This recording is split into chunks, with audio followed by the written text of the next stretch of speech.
accept you. It's the Cheap Chills Show. Very nice. And now, here is your host, Ben Walker Story. Did I see you're in Texas? Yes, I live in a town called Weatherford, Texas, which is like an hour west of Dallas. So I'm pretty close to the Dallas-Fort Worth Metroplex. Okay. So people get oriented that way.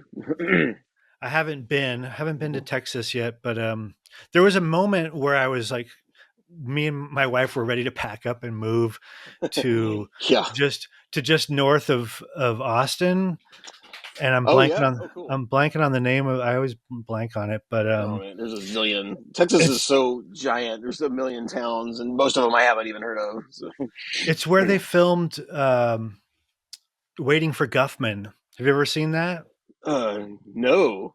Oh, so good. Like, that's an embarrassing blank spot in my filmography. That's okay, but all like the Spinal Tap and Best of Show and all those kind of It's a Christopher Guest movies, right? Yeah. So that was his first one that he directed. So it's really good, and they filmed it just north of Austin, and where I again blank on the name. And I don't know, I just saw like really cool, historic architecture there and good prices and it's like there's lots of places that are really you go out into like Texas Chainsaw Massacre territory. It can get pretty cheap if you don't mind living next to potential serial killers. Yeah. But who among us, that happens here too. So there's nothing we're not used to. Yeah. We're up in gold country, which is like up in the foothills as you're on your way to the Sierra Nevada mountains and stuff. So this is where they discovered gold in California, and everybody rushed out to Nevada City and Grass Valley and all that. So there's there's meth heads and and right-wing oddballs and stuff that only come down once a year for the fair, right. And you see like, wow. Yeah, that's like, I'm in I'm in a smallish town in Texas. It's getting bigger, but I don't leave the house much for political reasons, but I don't know how much of that you want to get into. I can't imagine. I mean, it's, I try to keep it fun on here. I take the insanity and kind of like deal with it with my artwork. I feel like I never realized I think my artwork is like just me dealing with like the stupidity and insanity of just the world, not just in Texas, but just the world in general. It's like the only way I can cope really anymore. So that's got to be something like where we are. It's hard to know the percentages for sure of how everybody sits, but just to get in that for a second, because it is scary. Sure. Yeah. So there's going to be hippies here who are socially liberal, but also aren't going to be taking any vaccines or giving them to their kids that they're sending to school with our kids. That's an interesting overlap in like the two extremes. Like you got the extreme left that want vaccines, and then the extreme right who thinks it's all a government. They're going to implant microchips or whatever the hell. Yeah, we're getting magnetized. Yeah. Hey, lady, the quarters don't stick to magnets, so. I saw, did you hear like the conspiracy theory of when the eclipse happened, that like that was going to trigger all the microchips and all the COVID vaccine people? They were going to turn everybody into zombies or something when the eclipse happened. I think I heard inklings of that. Didn't come true. I mean, I'm as shocked as anybody. Well, my wife's mother is very prone to that kind of thinking, and and anything anybody says in church is ready to be paranoid about.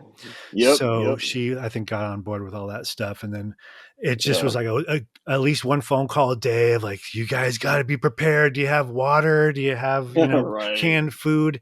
And then of course there's the next day where it never happened, and she's just talking about the weather and stuff. Yeah, and they just moved the goalpost to like, well, that was it didn't happen this time, thankfully, but they're it's gonna happen. The world's gonna end. That stuff's been going on for. I mean, I don't think with 2016, all these people just, automatically appeared. I think these loonies have been around for decades. It's just Oh they yeah, became more vocal, I suppose, I don't know, or more prominent. I don't know. for But sure. The more yeah, you pay attention to this stuff that's going on as you grow up, the more I start to learn that it's stuff that has always gone on, yeah, from like yeah. thinking the Beatles were sending messages to people to, Right.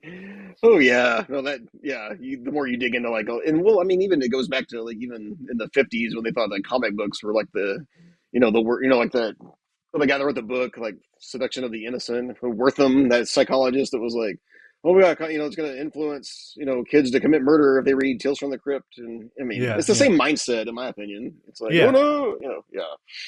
So yeah, it's nothing new. It's just we've survived so far somehow It's with these weird when people. I still remember this one guy that I ran into.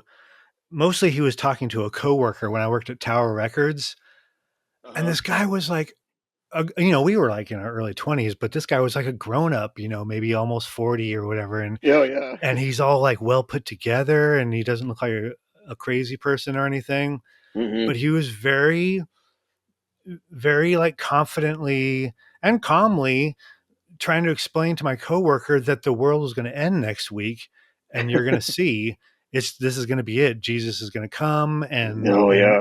everybody's going to burn up who isn't with him, and blah blah Right, blah. right, right. And I kind of got into the conversation a little bit, but I was just like, I was thrown, having never seen somebody be so confident and and Yeah, wrong and paranoid at the same time. that's the thing. Like the confidence in a lot of them too is what's crazy. Just as crazy. They're convinced, and then yeah, when it doesn't happen, I don't know how they deal with that reality because they were just so. And then they have to admit that they've been gullible and were lied to. But I don't guess that'll ever happen. They'll just come up with another way to justify why they won't ever admit that they were wrong or believe something stupid. So, You move the uh, goalposts, is just like you said. yeah, right, exactly. Yeah, you just move it further. Well, God forbid you look inward at yourself ever. That's for weirdos like us artists to do, I guess. All right, so we got to take it. Yeah, We got to take it to a dumber, weirder place. Not dumb. yeah. It's very I important mean, to us. yeah, yeah. Um, your career. I was looking at your kind of resume and your portfolio, and we'll get into that. But I'm jealous. This question is coming from a jealous place. How come Oh you no, get I all the mean, cool clients?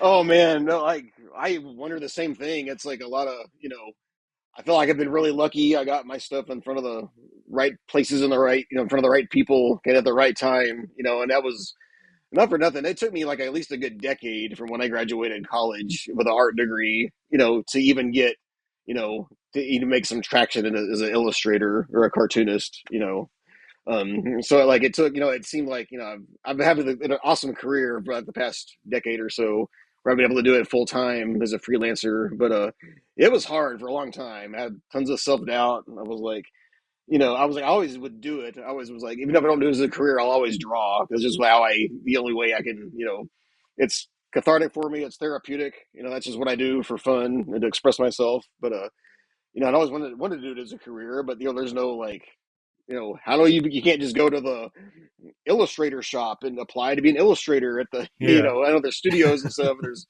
But like, it's hard. It's not just like here's my, I have an art degree, hire me to be an illustrator. You have to, there's no A to B is how as far as doing it as a career. So I was just trying to navigate how to do that. And yeah, it just eventually, to like a long story short, I just like networked for a long time because I graduated in like college in 23 or so. And oh so yeah. like, yeah. And Wait, that was when like we were still trying to figure out how to use the internet to network and, I think you cut out during when you were saying the year. oh, What year was it? oh, 2003. Oh, No, so 2003. it's been I a was like, while. Yeah. 2023. That doesn't add up. Oh, no, That no, would it's be been a very long recent. year.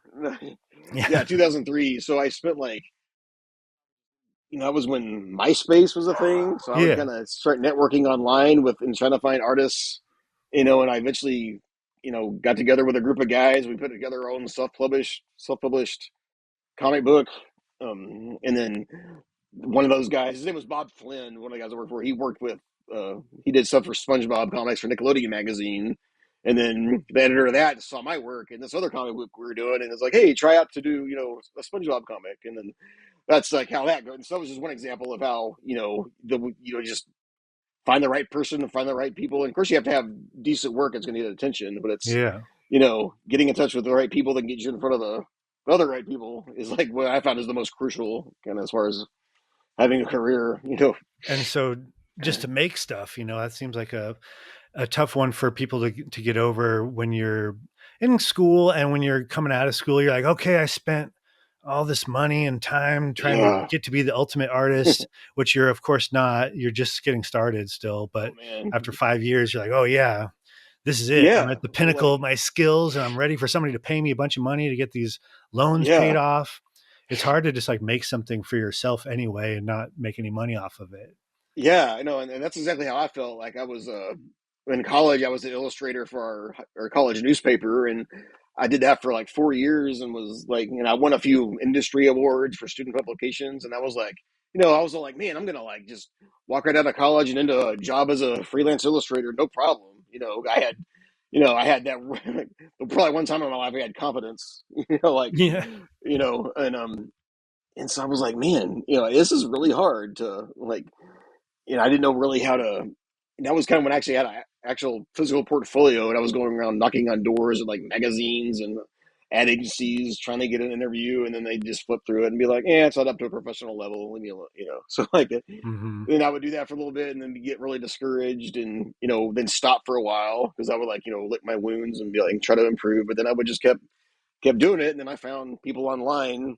It got to be like that's where you actually find jobs now, and that's how it is today. Still, like just have an Instagram account where you slap stuff up on and have a website and So if it's all about who you know, do you think that knowing people on social media counts as your network, or is that working for you, or is from my experience it has, yeah. As much as I hate to, as bad as social media can be for but there are good sides to it. I've connected with awesome people and I've gotten gigs, illustration gigs from people that saw my, the new person that saw me on Instagram or whatever. So yeah, and as long as you can use it as a positive place and as a good tool to network with other artists and communicate, then it is very valuable.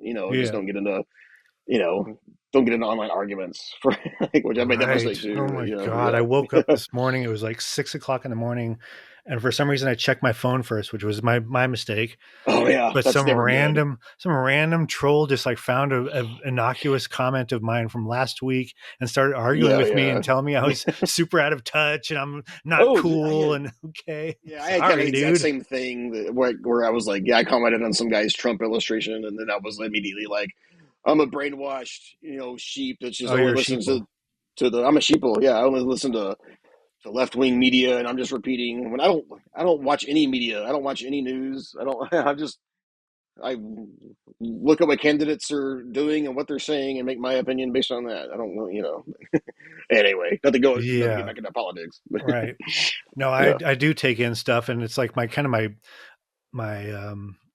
nighttime ritual, not nighttime, but my dinner time cooking ritual is to listen to one of the opinionated podcasts. And it's just like, it made me, I think I got in the habit because it would make me feel reassured when things were scary and like there was secret police showing up at the protests to whisk people away in unmarked cars and stuff. Yeah. But I got in that habit, and now it's just like, maybe I should move out of the country hour. You know what I mean? Oh yeah. Like I've had that thought too, but then I'm like, kind of like, no, I honestly do love America, and I don't feel like we should just leave it up, abandon it and let the lunatics take over. No. Like I'm going to stand and fight is the, well, it's what reminded me of that with your location and maybe not fitting in fully. You still have to find your people, and you still do have your support network. You know what I mean?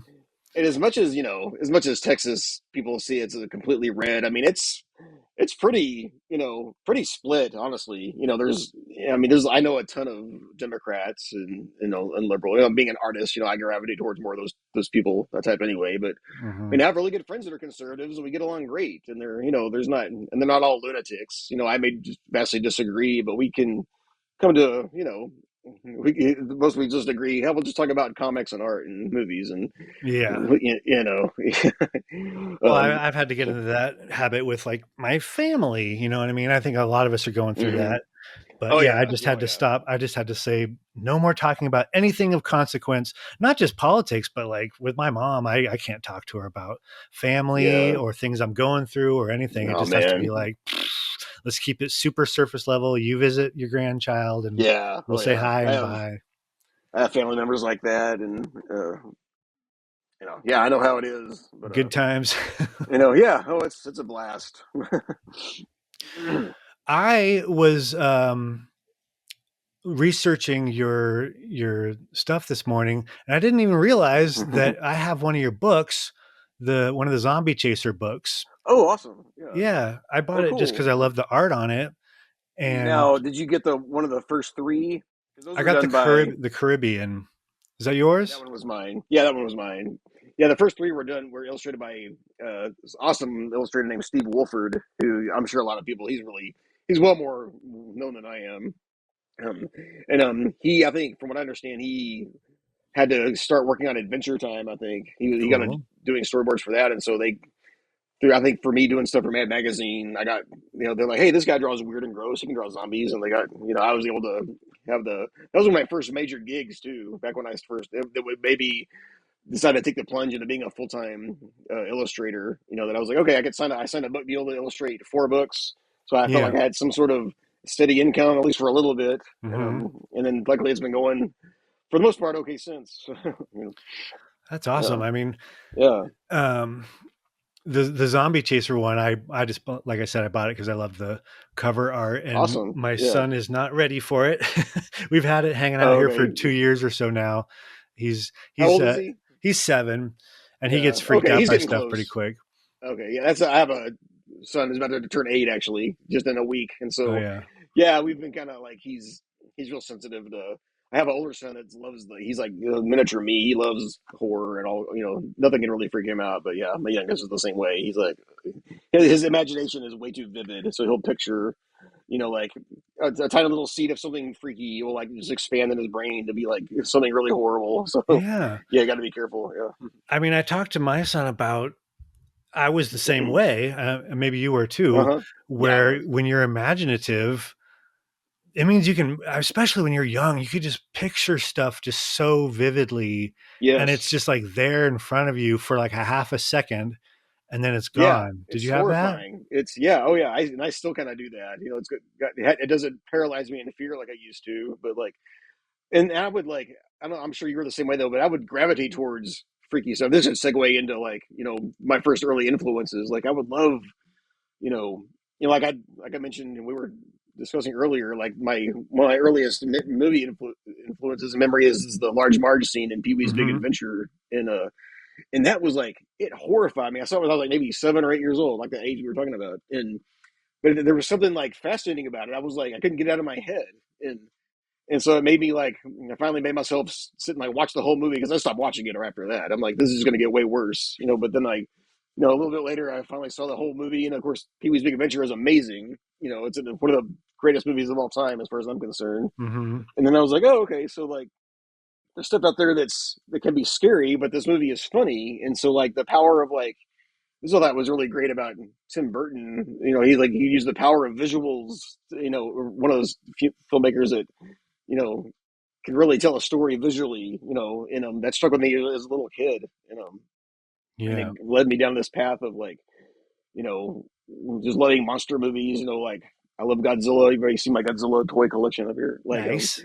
Yeah, I've always loved something about those guy in a rubber monster suit stomping on cities as a kid Yeah. was like really fascinating to me. And so, It's the yeah, it best. just led to this, obsession with like, the grotesque, but like the silly too, like that Hmm. weird, like middle ground of like, you know, like horror comedy, where it's, I love, like I never realized that a lot of my favorite horror movies are ones that have a funny, like a humorous edge to it. Like even I think like The Shining and the Texas Chainsaw Massacre all have these really weird dark humor aspects to them, and I think it just all comes from. I think it comes from Pee Wee's Big Adventure. I'm gonna blame it all on Tim Burton. So, Pee-wee's Big yeah, Adventure is probably my all-time favorite movie too, just because it was such a yeah, huge influence as a kid, but also it's yeah. might be one of the most timeless movies ever made It's because Tim amazing. Burton Yeah, and Paul Rubens just came up with this universe that yeah. I mean, maybe the BMX Kids gives it away, but otherwise Oh, I mean, there's nothing 80s culturally going on visually in it, yeah. you know, It's or really references.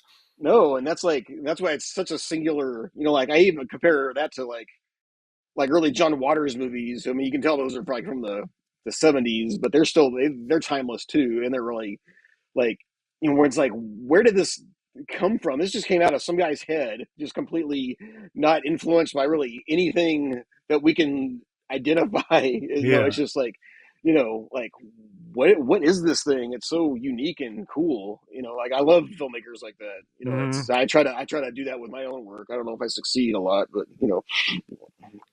Yeah, I'm still trying to unpack being as weird as I want to be. It doesn't feel like it's yeah. coming out as much as it should with my work. Yeah, no, I do the same thing where I see like a lot of people might think like, oh, your art is weird. What are you talking about? But like, I feel a lot of times it's way more tame, than I'd want it to be, to tap into that, you know, real oddball thing that I'm trying to do. I don't know, just to be. I'm so Hmm. like paranoid of like being derivative and like wearing my influences on my sleeve that I want to be like, no, I don't want it to look like I'm trying to copy. Da, da, da, da, exactly. It's like I'm definitely influenced by like Tim Burton and old Fleischer cartoons and underground cult movies, and I just try to use all those to like inform my own, hopefully as an original vision and like style, you know, for lack of a better word. Yeah, I think that Yeah, it's good to listen to your ideas and maybe the ones that are like, you can't do that. That can't be a yeah, thing. Why would that be a thing that people would need to yeah, see? Then that's the thing you got to make.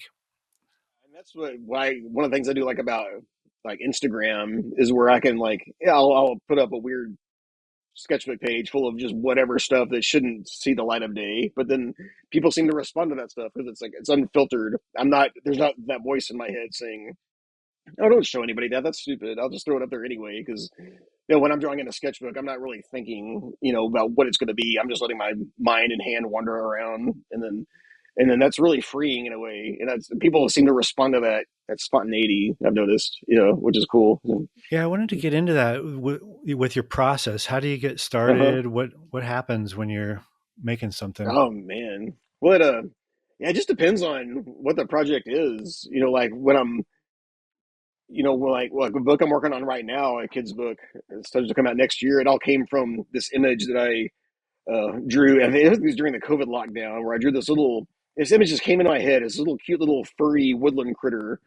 And I just put the words "I am not okay." I was just surrounding him, and he's like looking, sitting there like happy, and I felt like it was this thing of like where everyone was trying to put up a brave face, but nobody was doing well, Yeah. at all. And so that just came about just out of like an emotion, And so I feel like a lot of my work that I don't even realize at the time, but it comes from some kind of some feeling that people can kind of relate to. And then it'll just come out on paper, and then me and my editor I work with, we were like, we figured out how to turn that into an actual whole 100+ page graphic novel for kids that comes out next year. So Wow. so So yeah, you so that never was know. Yeah, just like little yeah, ideas and feelings, you don't know what it could turn into. yeah, and That's that's the nuts. cool That's thing cool. about the fun thing about being creative is taking this little seed of an idea and expanding on it and seeing what's going to work, what people are going to respond to, and at the same time making something that I try not to think about a potential audience too much. When like I feel if you're creating from the heart, like other people, the right people will find it. Like Mm. it's like not everybody may appreciate it, but the right people will. To quote a cliched I mean, phrase. I've been thinking about that a lot lately, just to bring it back to me. No, hey, you're the host. I've been thinking about that even just with this podcast. Like, all the knowledge out there is about know your audience and know what it is of value that you're giving to people. And it's like, I don't know. I just want to talk to Yeah. people who are thinking about the things that I'm thinking about. And I want to make some weird things happen, Well, yeah. audio Like I wise. I can't. don't know, as it's like an I art feel. project. Yeah, I know, and I feel like that's where the best stuff comes from is when you're making something you genuinely like, because if other people will genuinely like it too, and to just try to tailor something to what you think people are going to like is I think is a fruitless endeavor. Yeah, I mean, It's you like, know, it's like it's the difference between a business person's mindset and a creative. yeah. And I just don't think Oh, that totally. these people are going to ever see eye to eye, sort of like conservatives and liberals. They're just coming from a different point of view. So it's really Yeah, hard to exactly. explain to somebody how your point of view is also valid, but completely different. And Yeah. yeah, business people want to be like, okay, we figure out a need and then we fill that need and then we charge them and we might need to create a need. But we're just But like, I want to see so something happen in the world. I want to make it's something. a lot of times that comes from like, how can I make money?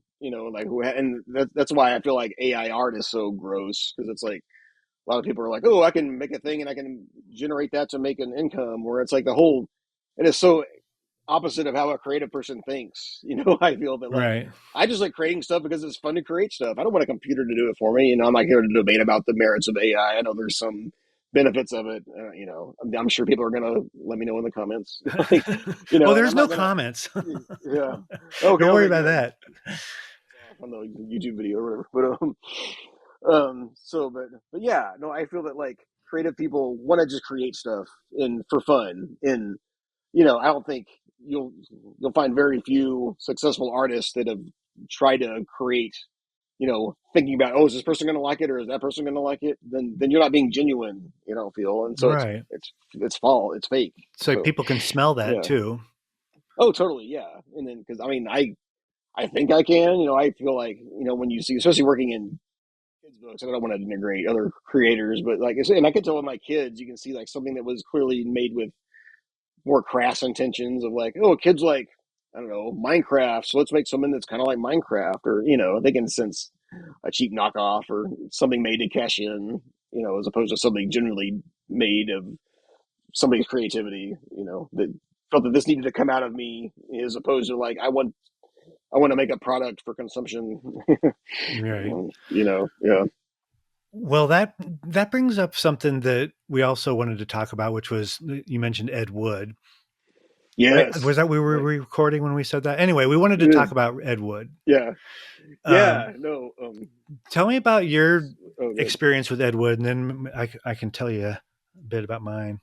Yeah. Okay. Yeah. So I was obsessed with that movie since when it came out, and like because I was like a teenager. I think it was in high school when it came out, and I was like, and I saw it. It blew my mind for several reasons. For one, it was like is my gateway to like the whole world of cult movies. I was like, I never heard of like Plan 9 from Outer Space. I think I'd seen it on late night cable or something, but I didn't. I was like, oh, somebody made this, and like they didn't make it just to be a stupid cheesy movie. He made it because he loved to make movies, and that's like my big takeaway from the movie Ed Wood, Tim Burton's movie, is that Ed Wood, he made movies because that's what he had to do, and it didn't matter if they were good or bad. To him they were good, and I love that message. And he wasn't commercially successful, but like in based on like in the real life Ed Wood is different than the movie Ed Wood. It's just like I feel like that's a really inspiring movie, and that like it's worth it to create something no matter what.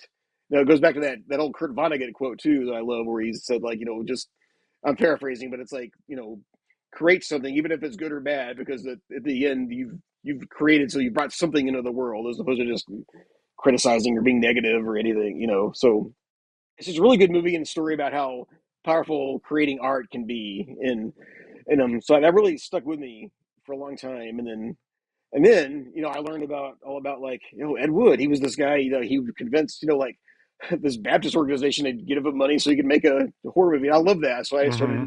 researching, digging into. I grabbed a copy of the Psychotronic Video Guide. That giant. I have it around there somewhere. But I started looking up old weird cult movies I'd never heard of, and I just got obsessed with like because those people, when you're not working with much money, it feels like your creativity is just kind of unfettered because it's like there's not as much at stake. Right. That's what I thought was cool about a lot of low budget movies. They're just like, hey, whatever, we're not spending $100 million, so make it weird. Who cares? And Right. I discovered John Waters, who was just doing like making weird movies with his friends, and it like was really, I don't know, it just had a big deep impact on me to where it was like, oh, you can be unfiltered creativity and don't worry about what people are going to think, basically. So that was where my whole obsession with Ed Wood and cult movies originated and has kind of expanded into my whole weird aesthetic.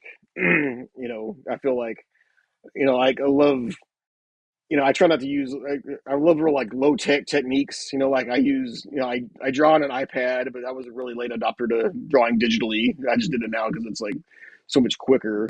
Yeah. But I like a hand look, hand drawn, handmade. That's why I love the old Godzilla movies where this guy in a rubber suit, as opposed to the new ones are cool. Don't get me wrong, but like there's something about you know analog practical effects just speaks to me. That's what makes it Yeah, fun. I mean, there's the fact that yeah, you're looking at something that existed in front of a camera and physically yeah. was there. That's already so much more engaging than It's just anything that CG yeah, could yeah, make. But and I don't want to. I mean, there's a lot of cool. I mean, like Godzilla -1 was amazing, and those yeah, effects were done real well, and then like and as good as it was, I was still like, there's something just about the charm of that. Even the very first Godzilla movie that's really dark and grim and kind of depressing. It's like it still has a charm to it. hmm Those old effects. But and when you're like yeah, watching it and you're like, I think that guy's actually on fire. yeah, They're just like really kind yeah, of putting themselves through it for these movies. sure. Yeah. No, I just think it's so. I have like this ongoing project of like it's like a man in a suit. It's like a comic book project I've been working on forever, where it's like about a stunt man that does that for a living, is a monster in a suit, a man in a monster suit, making movies. And so like I've been tinkering with that forever. I'd love to make it eventually. Oh, that's awesome. I've had Yeah, similar ideas because yeah, I pretty much my main watching right now is going to be kaiju stuff and people in suits. yeah, I watched. Have you ever seen yeah. God Man? No. Oh my God! Oh man, There's how have I missed that? That sounds amazing. You got to That find title some of these alone. things on archive.org. Oh yeah, that's a great resource. Yeah. So I don't know how I came across it, but just like last week, I put it on and I was like, I can't believe this is a real thing. Like, speaking of like people making something, you're like, I can't believe somebody Yeah. did this. You know how the plot basically of every Japanese superhero kaiju kind of thing would be basically children are endangered usually, Yeah. and then the hero shows up and beats up the monster, and And the there's going to be children some cheer human for it, and interest. But yeah, yeah, yeah, basically, it's got to have that happen.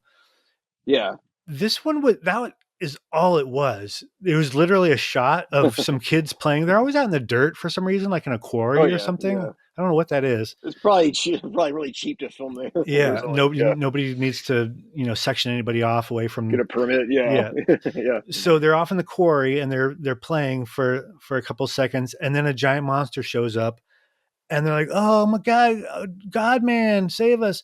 And then this character that looks like kind of like he's wearing Oakleys from the '90s, Nice. and like a short and long Yeah, mullet haircut, but he's also a superhero and he's made of iron or whatever. And he shows yeah. up and he starts fighting with this monster, and it's like basically one shot. They don't Right. move the camera. There's no There's no cinematography at there's all. no Yeah, choreography as far as the fighting. It's just like a lot of like slapping the guy on the shoulder. yeah. Right. Like that WWF style. That was the Yeah. whole show. It was just them kind of bonking into each other, Oh one man, shot that for sounds. 22 minutes. See, that's the kind of it's like perfect. That'd be perfect to put on in the background of a like a cheesy movie party or hmm something. Like, yeah. Was it like a newer movie or is it like from the I think it was '60s from the or? 70s, maybe Oh, okay. 60s or Oh, yeah. See 70s. that era. Yeah, that era's the best. I could watch the worst pieces of garbage from that. Something about like the '70s era is just fun to watch stuff from. So like, hmm I'll have to look that one up, man. That sounds amazing. Yeah, I'm kind of obsessed with 70s stuff too, and I think that it's just like because that's when I grew up, and so that means anything that scared me looked Yeah, 70s first of had that. all, so it's going to have that sort of Yeah, well, grip on me. yeah, well, likewise too. I remember watching stuff from on old UHF stations, local stations that would just show whatever cheap movie they had. And yeah, a lot of that stuff was from the '70s. That's where I remember I saw. I don't know if I saw Texas Chainsaw or maybe like parts of it, on like some Saturday afternoon. But it's like that whole and that movie is like lightning in a bottle. The original, like 1974 Texas Chainsaw, where it's like none of the sequels to be able to touch just the overall vibe of it, and like something about that filmmaking on that film stock, and it was like those cheaper cameras, and it's like, but it was actually made by actual really good filmmakers. But it was like it feels like it was made by insane people. Yeah. They're I got to admit something though. That's kind of the at the height of 70s scary for me, and I'm sure I've seen all oh the sure, yeah, worst shots in clip shows and stuff already. yeah. So I think it's time to just go ahead and watch it, but I've never seen it. Oh, Never really? seen Oh man, Texas no, Chainsaw. hey, no, no, no shame. Like, I didn't see it in entirety until I was like maybe in high school. I finally rented it, and I was like, I just blown away. Like just one of those that was just like it's one of those. To me, it's a piece of art that was like, man, it's like it works so well as a not only is just like a scary experience, but it's just like well done.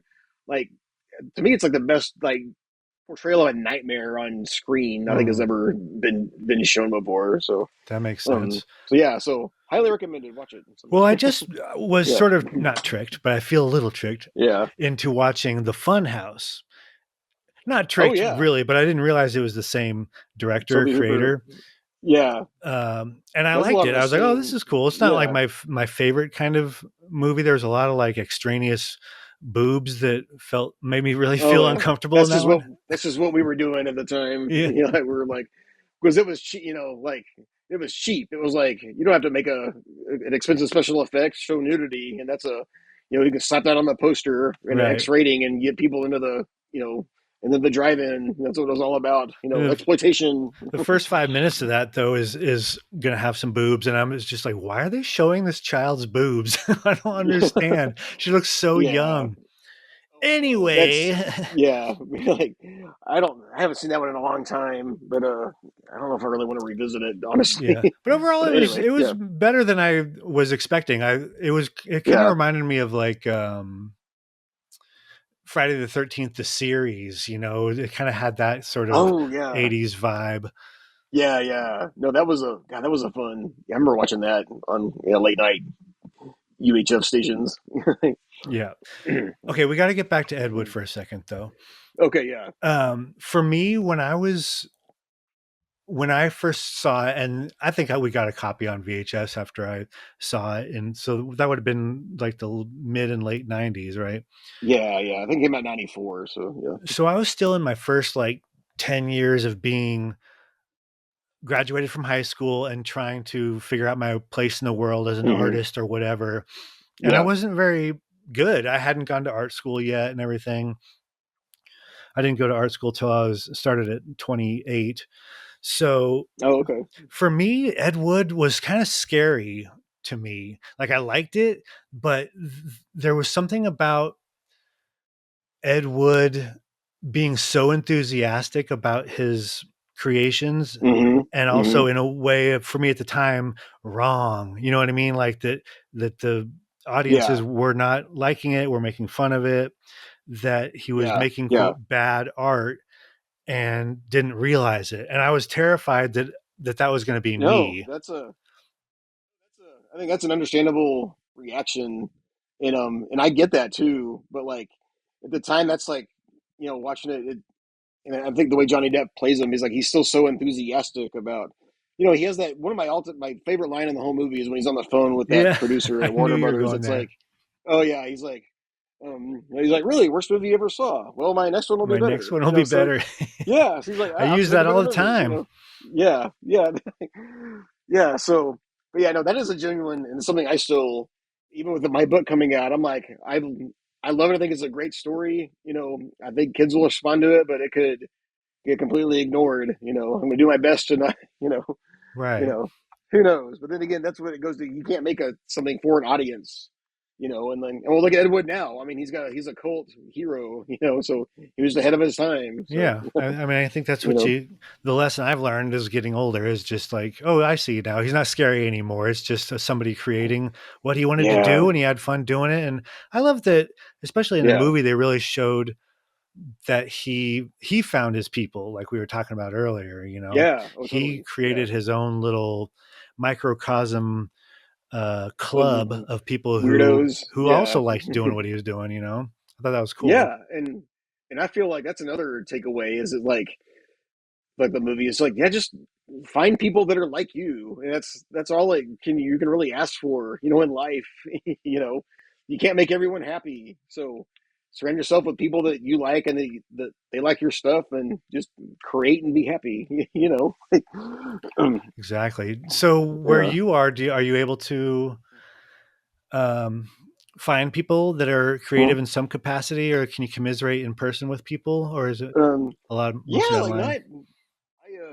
not really so much here where I live. I have friends that live in like Fort Worth and closer to Dallas, and those are more hubs of creativity. And there's lots of cool people here too, but I'm such an introvert that I'm perfectly happy staying at home and just creating. And I talk to people online and stuff and that kind of stuff. But yeah, I would love to like start a sketching club or something here in town. And I used to have, back before I had kids, I would did one of those in DFW, and those are fun. We just get together with drink beer and draw in a sketchbook for an hour, with a bunch of friends. That's cool. I've done some of those.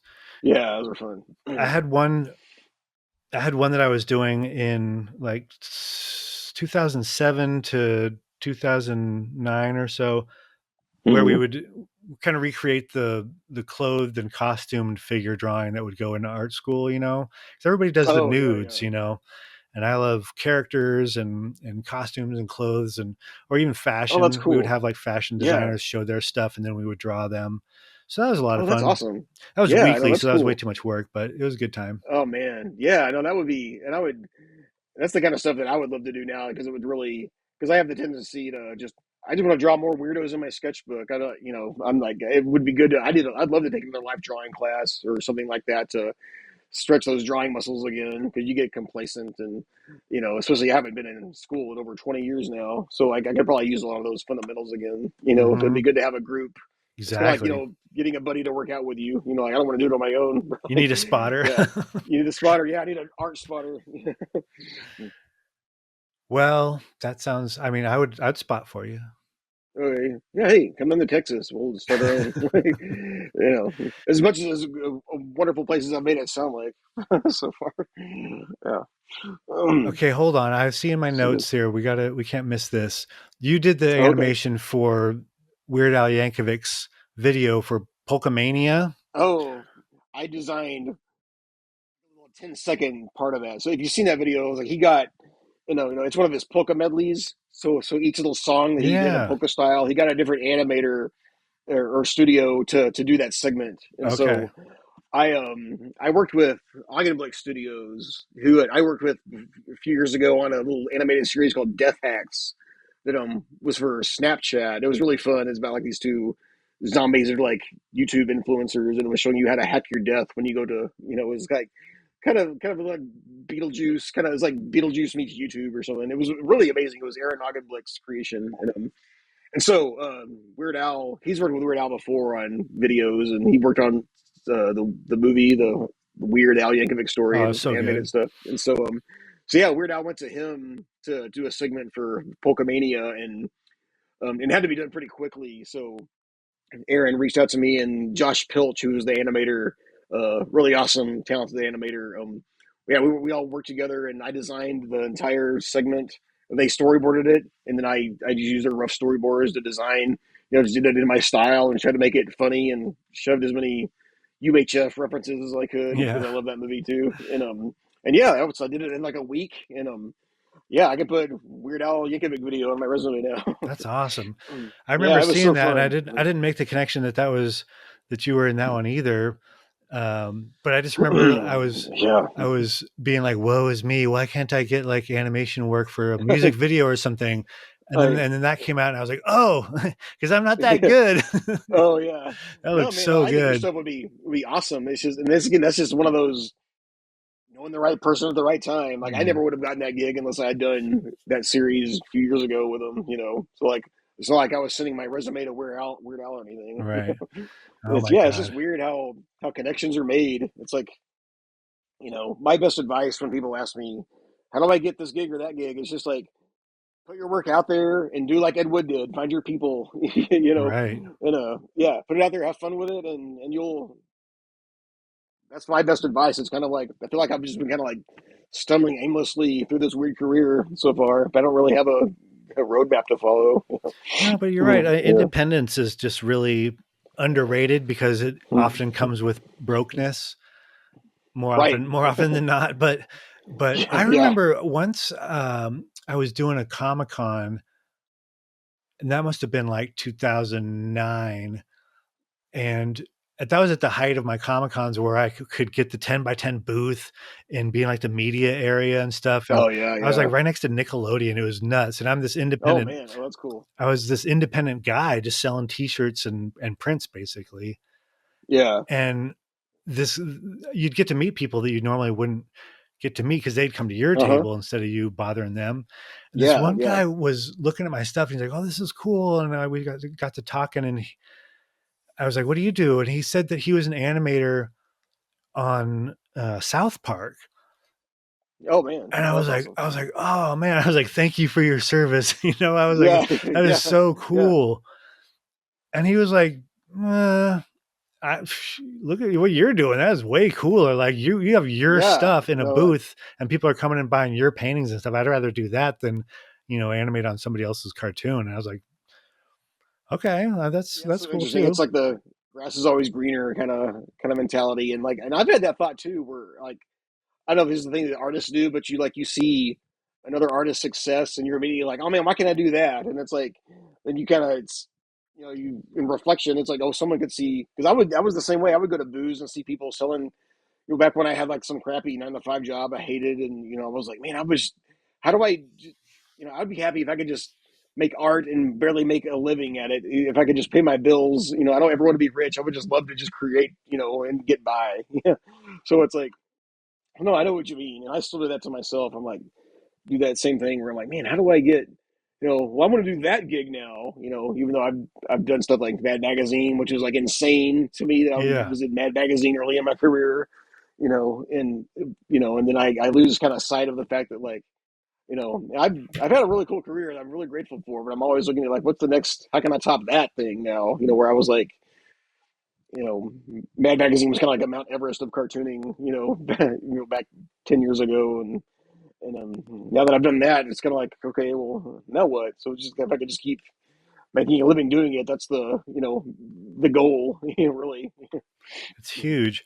It's funny too because like when you see something that you're like feeling like, oh, why aren't I doing that? I'm like a good kind of jealousy. Like, well, how come I am not Yeah, having success with that kind of thing? And literally for me, a lot of times it's stuff that I had never thought of doing before, like, oh, yeah, or maybe I had just kind of gotten into it and I'm like, why aren't I already successful in this thing that I started 10 minutes ago?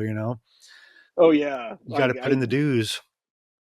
I did that with I delved in the the vinyl toy world for a little bit. Like I created these little. Actually, I have one right here. I can be it. It's like Sweet. my little take on like Mad Balls, like '80s gross out All toys. right. Yeah. So like, and I was like, man, I'm gonna make these, and immediately they're gonna be a hit. They're gonna be like the next garbage bucket sensation. And of Yeah. course, I've sold a handful of them here and there, but that was another of those lessons where it's like, oh, you know what, it didn't take the world by storm, but I had fun making it, and I'm like Ed Wood making Play 9 from Outer Space. Did you make To go like back to some that. prototypes or what did you make a run of them? Yeah, what we did, like I got a really good friend of mine named Vincent Scala, who he's a really great cartoonist, and he done his own vinyl toys, and he did all like the hard work and like trial and error. So that's why I got in touch with him. And what we did, we got in touch with a sculptor who sculpted just based on our drawings, sculpted the heads because we wanted like our own version of like those like old Tops candy toy heads and stuff. We just thought we were just like heads for some reason. And Yeah. so, so like yeah, we had a sculptor sculpt it and like a 3D modeler or a 3D had it 3D printed up and then uh, a mold made. And then there's this guy in Colorado. He runs this company called Mile High Sofubi that it can crank out however many you want at a time. And it's way cheaper than having like 1,000 of them made in China, where you can hope to God you can sell like a Yeah. fraction of them. So you can just kind of make them on demand, which is great. And so I'll still, even though I don't sell a ton of them, if I do a show, I'll have like do like a few glow in the dark ones or something, and I'll sell them. And it's really fun. Like That's cool. It reminds me of it's a good that way to dip line your in toe into. Batman Begins where he needed to make some kind of batarangs or something or masks, Uh-huh. and the Oh right, his butler was like, "What's his name? Jeeves or Jives or something?" Alfred. Alfred, Yeah, right? yeah. I'm not a nerd. I've blanked on Alfred. He was No, like, it's "We got okay. to make 10,000 of them so people don't suspect that it's your mask." That's just how you got to Oh feel about right, these. yeah, yeah, yeah. Let's. Yeah, they're When gonna trace back to me. yeah, my weird toy. no, but when I was in art school, I was good friends with guy Josh Herbolsheimer, who ended up at Super Seven, and so he's been there ever since. Oh, awesome. So he is doing that, but we were just geeking out about this kind of stuff about vinyl toys back then too, and had no Yeah. no street cred or anything to get ourselves in on that stuff. But can you shush? My dog won't shut up. Hold on. Just joining in the podcast. Cool.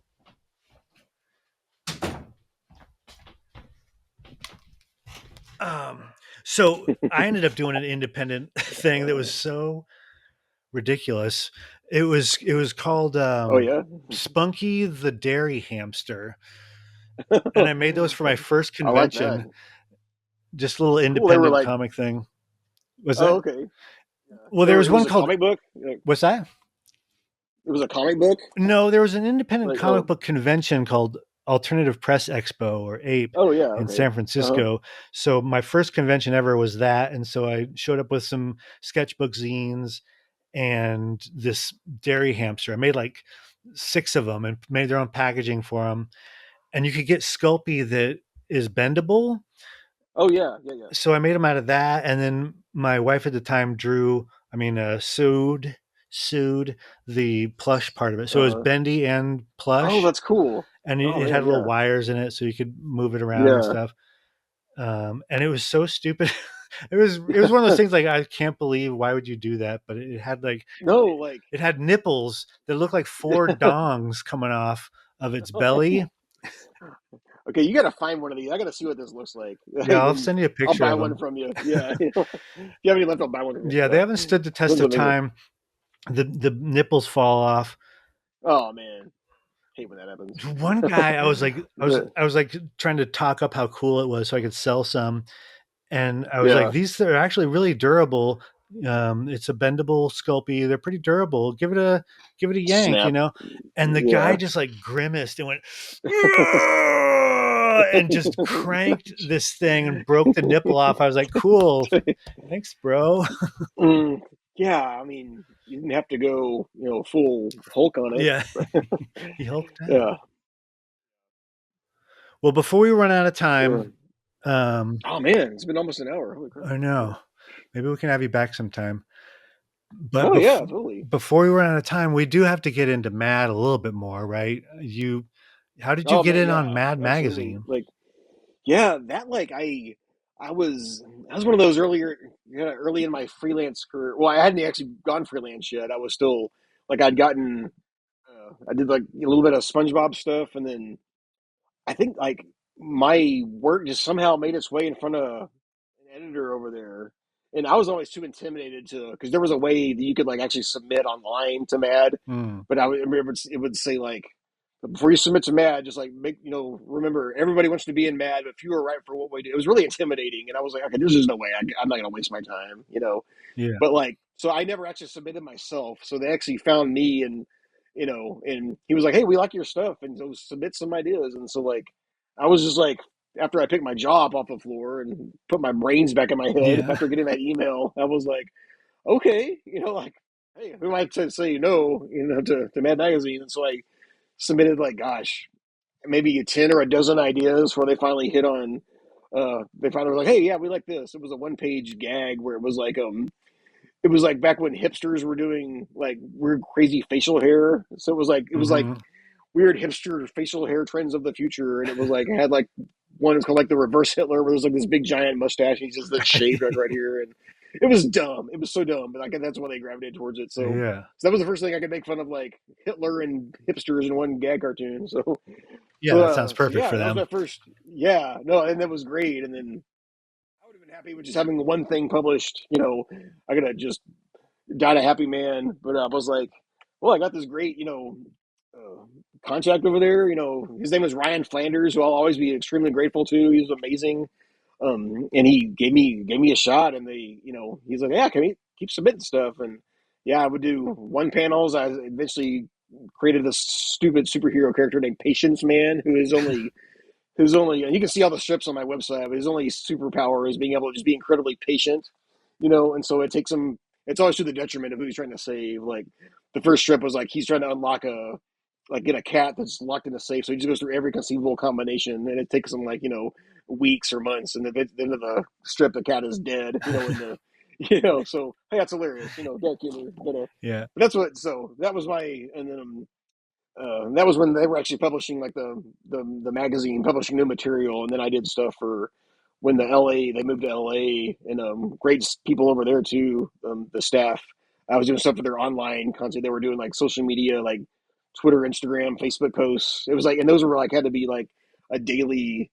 Which I submitted daily ideas to like what's like the top headline of the day, and I would just make fun of whatever was going on. I did a few of those too. So, I don't but know. yeah, it was I don't know amazing. It if was I was fun. in the minority, but I thought that when they rebranded, that was so like such a cool move, and it looked amazing. And I wish that Yeah, it no, had I worked agree. out better, but they had great people Yeah, working no, me on it and too. everything. Oh, they did. It was still a lot of the same usual gang of idiots, and they brought in some new people that had really great editors. And Bill Morrison was the editor in chief when they rebranded over there. Who he worked at Bongo Comics, with Matt Groening, and he's had an amazing, awesome career. Hmm. And yeah, working with him was really cool. And yeah, I thought they did a good job of keeping it in the spirit of Mad, but still like updating it some. And it's impossible. Something that's that long of a brand. It's hard to keep it. You know, I mean, I don't want to use the word relevant because to me, Matt will always be relevant because you're just making fun of stuff. That's always that's always going to be popular. But now I feel like Matt has dropped in popularity a lot because of like anybody could like, especially with social media, it's easy to like. You can just hop on and make fun of Trump, within 4 seconds of him saying something stupid, or when it was Matt, it was like, you know, oh, here a month later when the magazine comes out, now you can comment on that thing, Yeah, the timing just it, isn't there yeah, anymore. yeah. So, but yeah, no, it was amazing, publication that I was still blown away that I was able to contribute even a tiny bit to, in That's its awesome. I think histories. Yeah. if we look at your list here, Mad Magazine, Weird Al Yankovic, Hmm. if Yeah. Hmm. if if you had a girlfriend who was also a cosmopolitan cover model, then you'd have all my 13-year-old fantasies come true, Oh yeah.